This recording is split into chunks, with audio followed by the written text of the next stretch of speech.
Sana chama bel, deixa.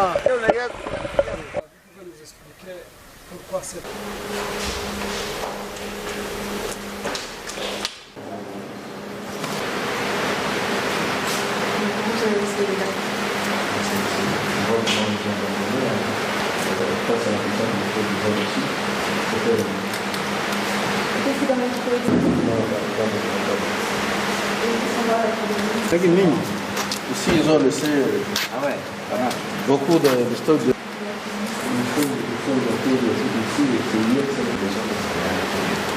Il y a deux là. Televisão. Aga. Ah, kuna kata sema.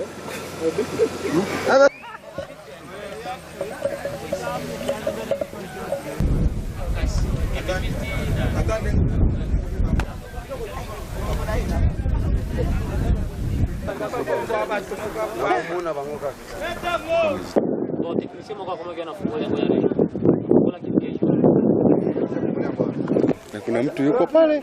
Hauza. Umeona? Ile pale ni mizaili ya nani?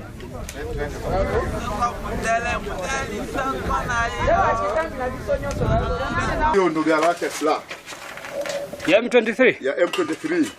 Ilikuwa gala la mabomu. Kama una mwanga unaweza kuangalia. Lakini kuna hewa kali kidogo.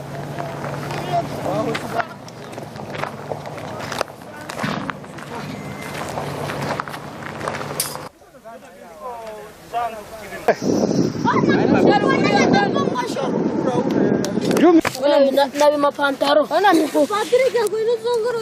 Na ma secret zi.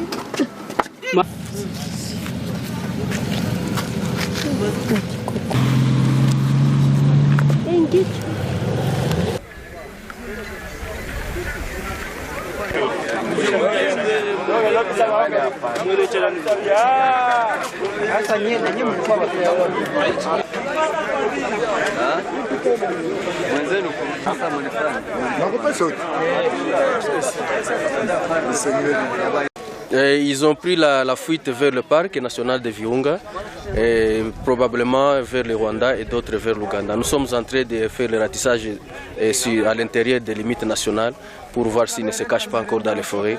Mais ce que nous savons est qu'ils ont pris la direction des pays voisins.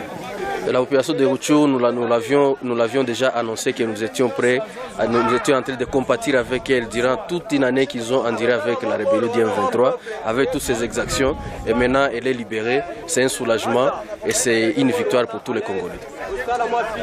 Ce qui va se passer, c'est que ça, ce n'est qu'une grande étape, bien sûr, bien que ce n'est pas encore la fin de la guerre, parce qu'il y a encore d'autres groupes armés qui détiennent encore les armes sur le territoire congolais et que nous allons pouvoir aussi désarmer par la force s'ils ne veulent pas obtempérer à notre appel de déposer pacifiquement.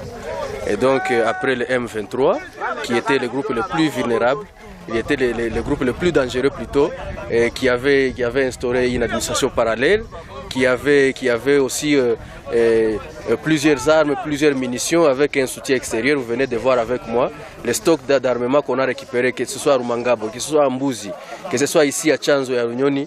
C'est vraiment des munitions, des stocks impressionnants, à tel point que la guerre n'était pas destinée à se terminer aujourd'hui. Ça, c'est un miracle, c'est Dieu qui a vraiment aidé les forces armées régulières de FARDC pour pouvoir démanteler les réseaux du M23.